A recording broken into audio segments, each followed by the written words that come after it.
ধরো তুমি একজন কাউকে খুন করলে বা মেরে ফেললে, তারপর তুমি নিশ্চিন্তে পৃথিবীতে ঘুরে বেড়াচ্ছ। যাকে মারলে সে যদি ভূত হয়ে তার মৃত্যুর প্রতিশোধ তোমার কাছ থেকে নেয়, তাহলে কেমন হয়?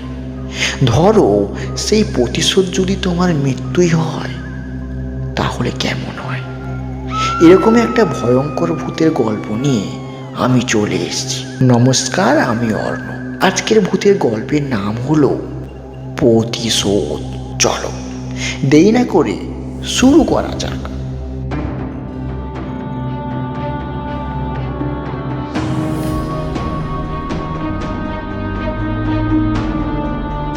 ঘুম ভাঙতে রজত টের পেল ট্রেনটা স্টেশনে থেমেছে।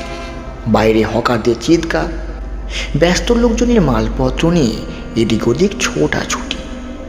কিছু লোক কৌতূহলী চোখে ট্রেনের দিকে তাকাচ্ছে।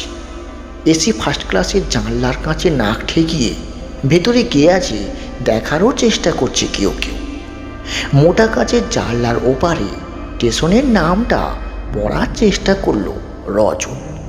বাইরে প্ল্যাটফর্মের হালকা আলো স্টেশনের নামের আধখানা দেখি আন্দাজ করলো এটা টাটানগর। তখন মাঝরাত্রি পেরিয়ে গেছে। খানিকক্ষণ দাঁড়াবে এখানে ট্রেনটা, বোধহয় খাবার টাবার তোলার কিছু আছে। হাওড়া থেকে ট্রেনে ওঠার সময় একাই ছিল কেবিনে রজত, কিন্তু এখন আর সে একা নয়। মাঝে কোনো স্টেশনে কেউ একজন উঠেছে, কোনো একজন বলাই ভালো, কারণ তার অন্য কোনো পরিচয় পাওয়ার আমার উপায় নেই। উল্টো দিকে মুখ করে শুয়ে আছে, পায়ের দিকে শুধু একটা পুরনো দিনের সুটকেস। এসি ফার্স্ট ক্লাসের সঙ্গে একেবারে ঠিক মানানসই নয়। কাঁধ অব্দি কম্বল টেনে দিব্যি নিশ্চিন্তে ঘুমোচ্ছে। ঠিক টেনে ওঠার পরপরই খেতে দিয়েছিল খাবার প্লেটটা এখনও পড়ে আছে। ওটাকে সিটের নিচে ভেতরের দিকে ঠেলে দিয়ে লেখার খাতাটা বের করলো রজত। মাথার কাছে আলোটা জ্বেলে দিল। বাকি কেবিনের অন্ধকার আর খানিকটা বাড়িয়ে দিয়ে সাদা আলো সিটের ঠিক মাথার কাছে ছড়িয়ে পড়ল। অনেকক্ষণ ঘুমটুম হয়ে গেছে। এখন ঘুম একবার যখন ভেঙেছে, চট করে আর ঠিক আসবে না। দিব্যি খানিকক্ষণ নিশ্চিন্তে গল্প লেখা যাবে। ইদানিং দু একটা ম্যাগাজিনও লেখা হচ্ছে রজতের। ওর প্রফেশনটা শুধু একটু আলাদা। সিএ পাস করে একটা মাঝারি ধরনের কোম্পানিতে চাকরি করে ও। লেখাটা মূলত ওর একটা নেশা, তাই সময় পেলে কাগজ পেন নিয়ে ও বসে যায়। সবই লিখতে শুরু করবে, এমন সময় এলো একটা বাধা। কেবিনের দরজা খুলে এক প্রকাণ্ড চেহারার ভদ্রলোক প্রবেশ করলেন। 6 ফুটের ওপর হাইট, ডান গালে জোর, ফর্সা তবে, থ্যাবড়া নাকের ওপর একটা ওই রিমলেস চশমা, চোখের নিচের অংশ বসে গেছে, মাথা ভর্তি পাকা চুল। বয়স ওই 60-এর কাছাকাছি হবে, তা বেশিও হতে পারে। অ্যাথলেটিক মেধিন চেহারা, জামা কাপড় দেখেই বোঝা যায় বেশ অবস্থাপন্ন ঘরের ছেলে। ভদ্রলোককে দেখেই খুব চেনা চেনা মনে হলো রজতের। কেন ঠিক খেয়াল করতেই রজত পারল না। দুটো ব্যাগ কুলিকে বাঙ্কের নিচে ঢুকিয়ে রাখতে বলে রজতের উল্টো দিকে গিয়ে লোকটা বসে পড়লেন। ওপরের বাঙ্কের ভদ্রলোকের দিকে ইঙ্গিত করে বললেন, কি একসঙ্গে? না না না, ওকে আমি ঠিক চিনি না।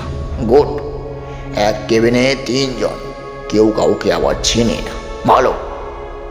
মাইসান, আমার নাম আসিত মাইতি। তো তোমার নাম কি, কি করো? তা বাবু, আমি রজত, সবে চ্যাটার্ড পাস করে চাকরিতে ঢুকেছি। তা অফিসের কাজে? না না না, এমনি ওই বেরিয়ে পড়লুম আর কি। এখন সোজা পুনে, সেখান থেকে গয়া, ওই 7 দিনের টিপ হবে। বলো কি গো, একা? তোমার বয়সে একা একা টিপ?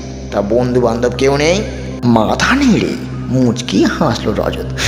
জানে সবারই একটু অদ্ভুত লাগবে, ওর মতো বয়সী একজন একা একা ঘোরাটা একটু খুব স্বাভাবিক নয়।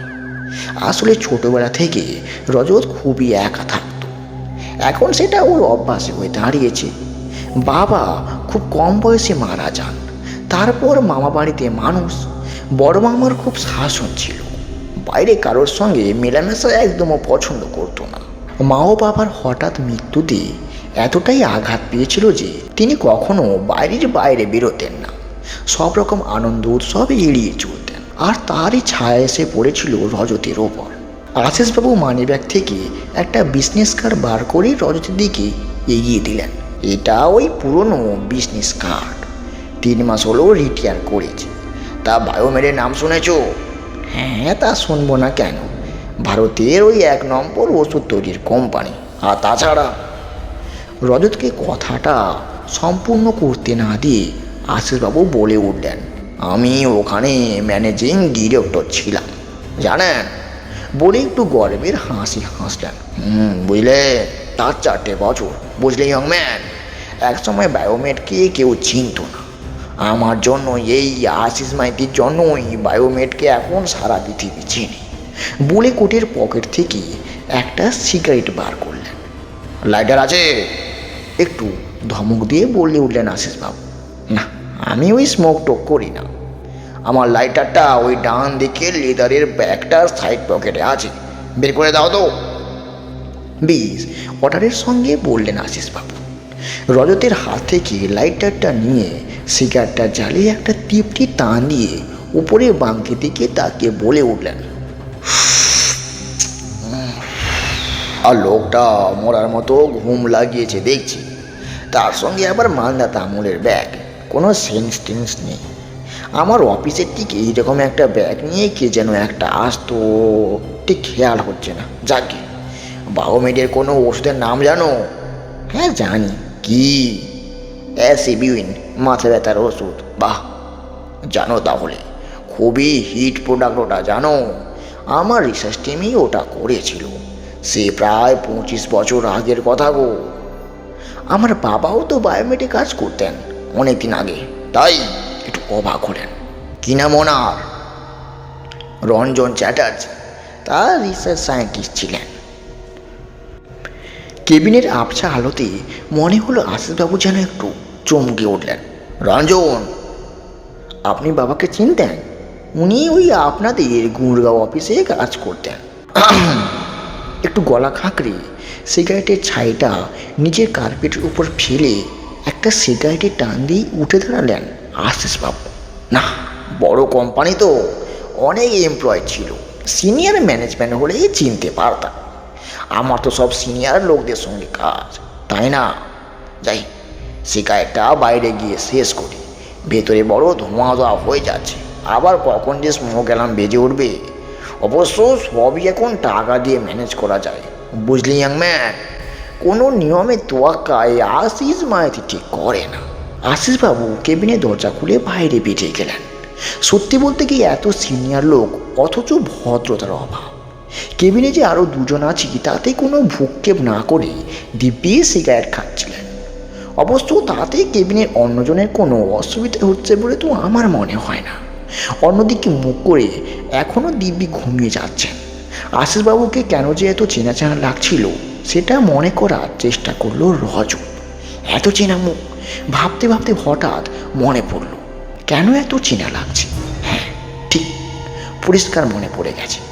কয়েক মাস আগে জয়ন্তী পত্রিকায় যে গল্পটা ছাপা হয়েছিল তার সঙ্গে ছবিটা ওই রজতই এঁকেছিল। সেই ছবিতে গল্পের প্রধান অপরাধী আগরওয়ালের যে ছবি ছিল তার সঙ্গে আশিসবাবুর প্রচণ্ড মিল। কিন্তু আশিসবাবুকে তো রজত কখনো আগে দেখেনি। তাহলে এই ছবিটা আশিসবাবুরই বা হলো কী করে? এত মিলই বা কোথা থেকে? রজত আর একটু ভালো করে ভাবার চেষ্টা করলো। ঠিক একই রকম, ডান গালে জোড়ুল, থ্যাপড়া নাক, চোখে ওই রিমলেস চশমার মধ্যে দিয়ে অন্যরকম একটা শূন্য দৃষ্টি। ছবিতে লোকটার বয়স অবশ্য অনেক কম ছিল। আচ্ছা, এই ভয়ের স্বপ্নতেই বারবার ঘুরে ঘুরে সেই ও আশিসবাবুকেই দেখতে পেত। ছোটবেলা থেকে যে স্বপ্নটা বারবার ঘুরে ফিরে আসতো, এখন যে দুঃস্বপ্ন দেখে ভয়ে মাঝে মধ্যে সে রেগে উঠত, সেরকম কি দেখতেই লোকটা। ঠিক তাই, স্বপ্নে যার চেহারা দেখতে পায় তার ডান গালে জরুল, চোখের নিচটা ঠিক এইরকমই ভসা, থ্যাপড়া নাক। কি অদ্ভুত কাণ্ড! কেবিনের দরজা আবার খুলে গেল। আশিসবাবু রুমের মধ্যে প্রবেশ করলেন। দরজা বন্ধ করে নিজে সিটে এসে বসলেন। মিনিটখানেক চুপ, তারপর বলে উঠলেন, হ্যাঁ এখন মনে হচ্ছে রঞ্জনের নামটা আমি শুনেছি। হঠাৎ হার্ট অ্যাটাকে মারা যান, তাই না? হ্যাঁ, আমি তখন খুব ছোট, বছর 2 বয়স। বাবার সঙ্গে পার্কে গিয়েছিলাম। আমি খেলছিলাম, বাবা পার্কের বেঞ্চে বসেছিলেন। ওখানে হার্ট অ্যাটাকে মারা যান।